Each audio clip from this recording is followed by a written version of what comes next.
tragedy, cannibalism, modern. Post-apocalyptic lesbian nuns. Basically, it takes place after this, like, unspecified post-apocalyptic event that I never really go into any detail about, but I think I, like, imply it was some sort of nuclear war. Yeah.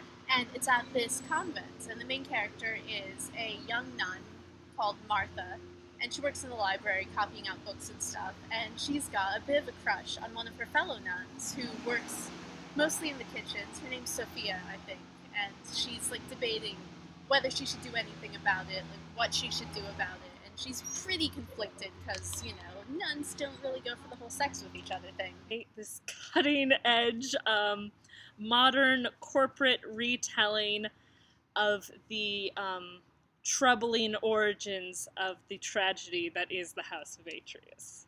And there'd be like lights and stuff. It'd be very, very cool. Okay. Yeah. I was reading A Canticle for Leibowitz in my religion science fiction class, and it's this book from the 60s that's like post-apocalyptic monks, but without the homoeroticism. And I was reading it, and I just thought, you know, there aren't enough women in this book. I had read the original, and I really liked it, and I was like, it's very interesting to me.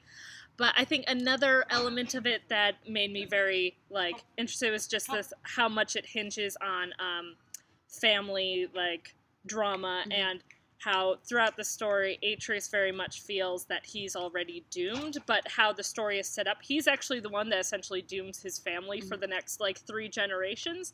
So just that idea, I guess, like there's something like my mom will say to me a lot is that, like, you know, everyone has shit, you know, everyone has like bad stuff in their like lives and stuff, but that does, and like because everyone does, you can't let that define you. You know, you have to move forward. You have that choice to make choices to like be like, okay, some bad things happen to me, but I'm gonna move forward. And this play is like the exact opposite of that. Sometimes with like retellings, you know, things like Wicked and stuff, you get a lot of soul and like compassion for characters that you wouldn't otherwise. And so I think that's something that I'm really interested in.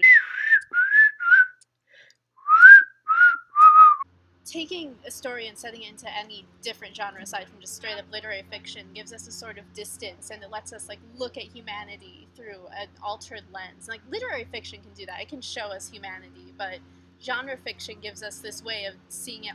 It's almost like a modern day version of parables, except like not as religious. I say about a religious story. The nice thing with genre is even though it does build so much in a sort of fantasy world or a science fiction world, something that we're not used to, everyone still does have these ideas that you sort of connect to it. So like I'm very interested in, I've always been interested in retelling like stuff like fairy tales and stuff like that, where fairy tales and like, or like myths and things are very much, you know, not, you know, literal, not everyday life, but at the same time, we tend to have it sort of embedded in our society as that everyone knows Cinderella, everyone knows like the idea of Oedipus, you know, like to a certain extent, that it's sort of a thing that can connect people more than just straight drama. I don't want to say like, oh, I'm looking at humanity through a different lens, because that just sounds pretentious, but I feel like that's basically what genre fiction can do. It doesn't matter if you're on a spaceship or in, you know, an enchanted forest,